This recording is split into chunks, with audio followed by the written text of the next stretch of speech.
ખાનગી બસમાંથી ચરસ સાથે કિસમની અટકાયત। ગુજરાત બોર્ડર ચેકપોસ્ટ પરથી ખાનગી બસમાંથી ચરસ સાથે કિસમની પોલીસે અટકાયત કરી છે। અમીરગઢ પોલીસને મળી સફળતા।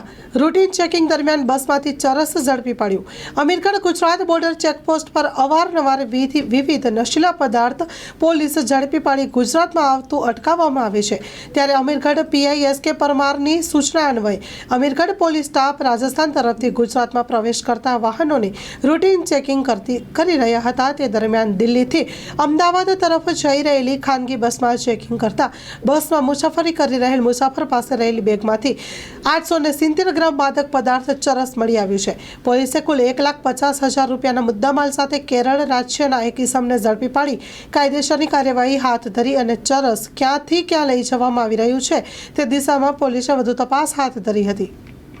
Story report by Vishalsinh Chauhan, Palanpur.